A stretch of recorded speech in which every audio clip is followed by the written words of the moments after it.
자, 더중치 라이브 오후장 투자 전략 대비하는 시간이고요. 알파경제 김종일 사 오늘도 변함없이 나와 있습니다. 어서 오십시오. 안녕하십니까. 네. 자, 뭐 볼까요? 제가 개인적으로는 이 찢었다 붙였다 하는 기업 별로 안 좋아하는데 그 집구석이 잘 될까 싶어가지고 하여튼 뭐 그렇게 너무 깎아내릴 건 아닙니다만 SK이노베이션의 변신 9조 5천억의 빚을 던다? 이게 무슨 뭐 재무구조 개선 얘기하는 것 같은데 네. SK이노베이션의 자회사끼리 지금 붙인 거죠. 그러니까 SK그룹의 뭐 역사를 아시는 분들은 아시겠지만 유통이 아니라 그 국내의 강자. 그러니까 석유공사 가져와서 유공. 네, 유공을 가져와서 이제 석유공사 가져와서 이제 네. 국내에서 정유업계에서 원티어로 자리 잡고 예전에 히스토리가. 네. 그다음에 한국이동통신 가져와서 SK텔레콤으로 또 원티어로 자리 잡고 뭐 선경 그룹? 그렇죠. 원래 이제 SKC에서 시작해서 그렇죠. 지금 이렇게 이제 내수 쪽에서 자리 잡았다가 뭐 전 세계에서 아무도 몰랐던 SK그룹을 전 세계에 알렸던 것은 결국은 하이닉스라고 봐야 되겠죠. 그렇죠. 그러니까 하이닉스를 가져가면서 엔비디아향 HBM의 거의 뭐 독점 공급사로 되면서 전 세계에 이제 SK그룹에 널리 알리는 그런 과정을 본다면 약간 운칠기산. 근데 이제 그것도 뭐 물론 경영 전략을 이렇게 잘 잡았겠죠. 네. 근데 뭐 그 사실 DDR이라고 하는 디램이 결국에는 이게 쌓아 올린다는 개념을 잡은 거잖아요. 우리 아파트 공하고 아니에요.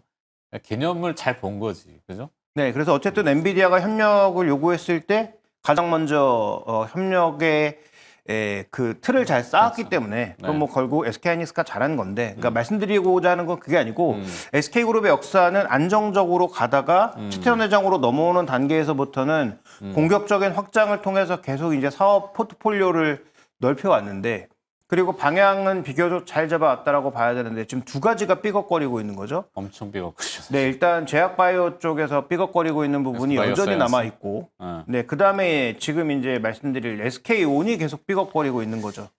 이 배터리. 네, 그러니까 이 배터리가 삐걱거리다 보니까 원래 상장하려고 했던, 그러니까 이 SK그룹은 돈 자체를 계속 만들어낼 수 없는 그런 그룹이다 보니까 SK텔레콤이나 SK하이닉스가 돈을 잘 벌었지만 그걸 뭐 아무 그룹에나 막 투입할 수는 없는 거 아니겠습니까? 텔레콤도 이번에 문제 터졌었고. 그렇죠. 그러다 보니까 이제 스스로 뭔가를 계속 하기 위해서는 외부에서 자금을 수혈하거나 뭐 그다음에 FI를 불러오거나 이런 식의 확장을 해야 되는데 확장이 잘 되려면 기업들이 계속 이제 순환이 돼야 됩니다. 네. 근데 그 순환이 어디서 딱 멈추는 순간 거기서부터 이제 문제가 발생할 수밖에 없고. 엉켜 들어가는 거죠, 뭐. 네, 그다음에 FI들도 계속 탈출시켜 줘야 되는데 탈출시키지 못하면 그것도 문제가 생길 수밖에 없는 거죠. 네. 근데 이 SK온의 부진은 일시적인 줄 알았더니 부진이 길어지다 보니까 네. 결국은 지금 상장하려고 했던 SK ENS도 상장이 안 되고 합병했고, 그 다음에 이제 SK 지금 M무브라고 하는 연간 단위로 조를 버는 그런 회사도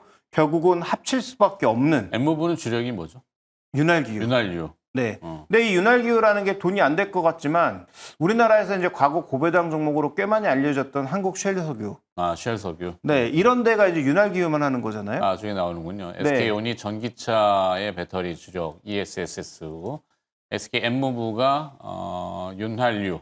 액침 냉각도 뭐 좀 하나요? 그 실제 돈은 아직 안 되는 거고. 아직 돈은 안 되지만 거기에 윤활기유에 들어가는 이런 그 용액을 통해서 저런 것도 할 수 있다는 얘기죠. AI 데이터 센터의 발열 문제 뭐 이런 것 때문에 이슈가 많아서 냉각 약간 조금 드라이브를 걸었었군요. 네. 근데 저쪽 사업도 이제 가지고 있는데 중요한 건 이 회사는 어쨌든 연간 단위로 조 단위의 이익을 생산해낼 수 있는 회사고 재무구조도 당연히 좋을 수밖에 없고. 알짜배기.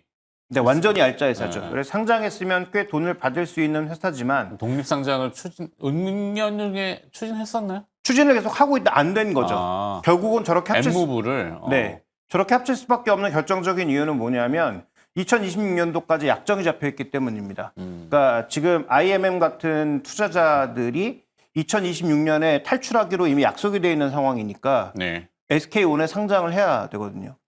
근데 지금 적자 기업에다가 부채가 20조인 회사를 상장해 봐야 네. 좋은 가격을 받을 수도 없으니 그래서 지금 뭐 PRS 같은 그런 옵션이 섞여 있는 조약을 통해서 자금도 조달하고 추가적으로 합병까지 해야 SK온의 내년 투자까지 끌고 갈 수도 있고 네. 더 중요한 건 지금 FI들을 탈출시켜 줄 수 있기 때문에 이번에 이 FI들을 탈출시켜 주는 과정에서 결국은 SK N무브를 SK온과 합병할 수밖에 없었다. 이렇게 좀 봐야 될 것 같습니다. 피할 수 없는 선택. 뭐 SK 오늘 결국에는 끝까지 살린다. 사활을 건다. 이런 표현들을 쓰시던데. 그러니까 이미 20조가 들어갔으니까 이걸 빼도 박도 못하는. 네, 나올 수 없는 상황인 거죠. 그러니까 차라리 그 상장을 해서 뭐 미국에 상장하든 우리나라에 상장하든 상장을 해서 지금 재무 구조도 개선하고 사업도 다시 흑자로 돌아서는 그 단계가 되면 뭔가 지분을 팔든 뭘 할든 움직일 수 있는데 지금은 부채 비율 250%의 회사를 그렇게 쉽게 팔아버릴 수도 없는 단계인데다가 당장 FI들을 탈출시켜 주지 않으면 내년에 상장을 못한 것에 대한 그런 책임도 물어야 되니 네. SK는 지금 사활을 걸고 여기저기서 돈을 다 땡겨와서 그 안에서 PRS로 끌어왔으니까 이제 뭐가 문제가 되겠습니까? 주가가 올라가지 않으면 그에 대한 책임도 져야 되는 거예요. 그렇죠. 그래서 당장 2조 원을 끌고 온 것은 뭐 긍정적일 수 있으나 이건 뭐 TRS도 아니고 PRS로 끌고 와서 어느 정도 이제 부담을 질 수밖에 없는 상황인 거고 그래서 여기에 지금 수많은 회사들이 들어온다고 얘기했다가 지금 예비로 사인 건 메리츠증권이거든요. 네. 메리츠증권과 지금 PRS가 걸려 있는 상황이라서 여기에 이제 관련된 것도 장기적으로는 봐야 되고 그래서 일단 급한 불은 껐다.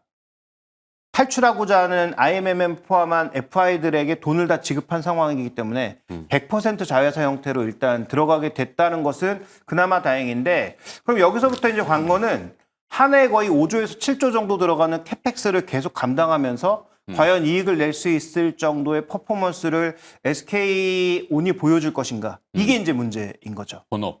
네, 그렇죠. 제일 중요한 건 본업이죠, 사실. 그렇죠. 그래서 SK이노베이션이야 어떤 식으로든 꾸려갈 수 있는데 그렇죠. 에너지 쪽, 정유 쪽이 있죠. 그렇죠. 저희 정유 쪽은 당연히 뭐 적자가 나기도 하지만 언제든지 흑자로 돌아설 수도 있고 뭐 여기만 보면 재무 구조가 그렇게 나쁘지 않은 상황이고 그러게요. 석유화학도 어떤 식으로든 끌어갈 수 있는데 계속 적자를 내고 있고 좀처럼 돌리지 못하고 있는 이 SK온이 한 1년 정도의 남은 시간 안에 확실하게 사업을 반전시킬 수 있느냐가 관건이라는 거죠. 네. 그래서 이게 만약에 이루어지지 않으면 올해 지금 하고 있는 이 역점 사업 SK온을 살리기 위한 이 역점 사업도 내년에 가서는 또 문제가 생길 수 있어서 결국은 정부에서 어떤 식으로 보조금을 받아내느냐 그다음에 지금 현재 미국 쪽에서 ESS 살아난다. 아까 조금 전에 최현동 매니저 얘기한 것처럼 중국 몰아낸다라고 해서 분명히 2차 전지 쪽에 수혜가 들어올 텐데 네. 과연 SK온은 그 수혜를 받을 준비는 되어 있느냐. 이런 부분들에 대한 점검이 좀 필요하지 않나 이렇게 좀 봐야 되는 것이죠. 네. 이 SK그룹의 리밸런싱이라고 하는 이 구조를 보니까 와 복잡하네. 뭐 스퀘어부터 시작해가지고 붙였다 띄었다가 팔았다가 합병했다가 왜 SK가 이렇게 좀 삐거덕거릴까? 요즘 최태원 회장 보면은 물론 상공해서 뭐 지금 뭐 직함도 또 회장, 예. 하고 계시죠. 근데 이번에 이제 한미 관세 협상에 등장은 또 안 하셨어요. 뭘 의미할까? 근데 낯빛이 이렇게 썩 좋아 보이지는 않는데.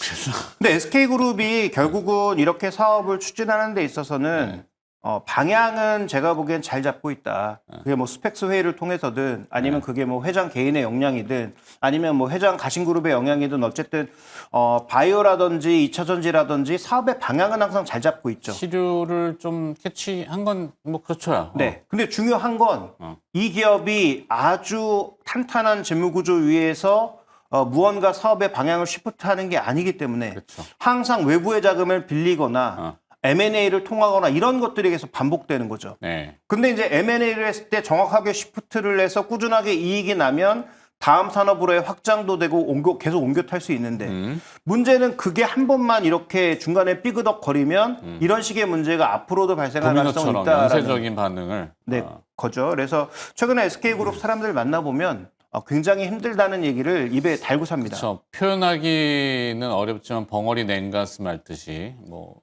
벙어리 냉가슴 아닙니다. 대놓고 얘기합니다. 최근에 그룹 힘들다, 뭐 이런 얘기들을 뭐 대놓고 하고 있기 때문에 네. 그래서 그런 얘기들을 들어보면 지금 현재 SK온 그래서 오늘 말씀드리고 싶은 핵심은 SK온은 아닌데 어쨌든 SK온이 빠르게 내년 정도에 살아나야 장기적으로 뭐 상장 얘기도 좀 고민해 볼 수 있고 지금 SK그룹이 올해 전사적 노력을 통해서 살린 그 효과도 날 수 있다. 이렇게 좀 봐야 될 것 같고요. 네. 그러면 결국은 SK온 얘기 할 게 아닌데 이 얘기를 왜 끌고 왔느냐.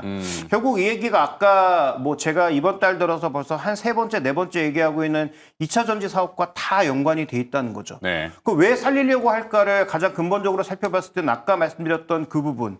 FI들을 탈출시키는 부분 때문에 올해 무리수를 둬서 이렇게 살렸지만 재무적 투자자들을. 네. 근데 SK그룹도 동일하게 보고 있는 건 내년에 미국의 ESS를 통했던 전기차를 통해서든 2차 전지가 좀 살아날 것 같으니 경영 전략을 가늠해 봤을 때. 네. 그러니 지금 FI를 탈출시키는 건 일단 해주고 그럼 내년도에 돌아올 수 있는 그 수혜를 우리가 다 받아서 네. 장기적으로 회사가 좋아지는 시점에 제일 비싼 가격에 상장하자라는 그런 목표를 가져가고 있다라고 우리가 합리적 추정을 해볼 수 있는 거죠. 지금 뭐 그러면- 테슬라가 삼성하고 또 막 그렇게 움직이는 것들을 보고 결국에는 뭐 자율주행과 자율주행 택시, 휴머노이드 다 그래요. 결국에는 배터리를 써야 되는 부분이 있기 때문에 좀만 버티면은 우리가 저 세계가 개화할 때 치고 나갈 수 있을 거야라고 경영 판단을 한 거겠죠. 그러니까 그 SK그룹이 그렇게 무리수를 둔 게 미국에다가 저가로 그냥 수주를 마구 깔면서 시작된 그 저주거든요. 그렇죠, 사실. 그런데 그 저주가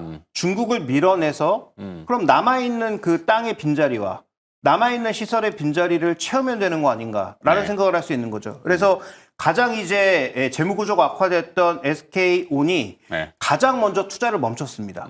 그러니까 지금 미국 공장의 가동률이 95%까지 올라간 거거든요. 그럼 반대로 지금부터 이제 자금 충원도 조금 했고 복잡한 문제를 해결했으니 내년에 만약에 시장이 해결된다면 그러면 SK이노베이션의 SK온도 약간은 이제 빚을 볼 가능성이 있고 근데 투자의 관점에서 보면 이 종목보다 먼저 투자할 종목이 눈에 보일 수밖에 없는 거죠. 네.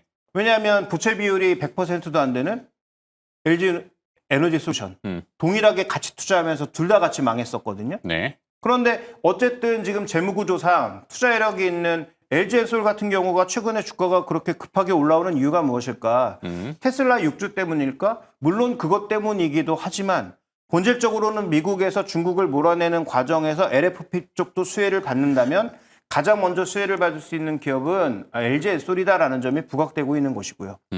그다음에 포스코 퓨처엔처럼 나름 준비를 하면서 리튬 망간 리치 같은 게 만약에 정말 잘 된다면 더 대박이 터지겠지만 그건 네. 좀 지켜봐야 될 것 같고 어쨌든 추가적으로 자금 조달도 하고 모회사의 지원을 통해서 양극재, 음극재 모두 살려낼 수 있는 그다음에 SDI나 뭐 LG엔솔이나 이런 쪽으로 전부 물건을 좀 유입시키고 있는 이런 기업들이 좀 살아날 수 있는 여지가 늘어나는 게 아닌가라고 봐야 될 것 같고요. 그다음에 SK이노베이션은 가장 리스크는 큰데 네. 만약에 정말로 살아난다고 했을 때 주가의 반등 탄력은 가장 높아질 수 있는 것 아닌가.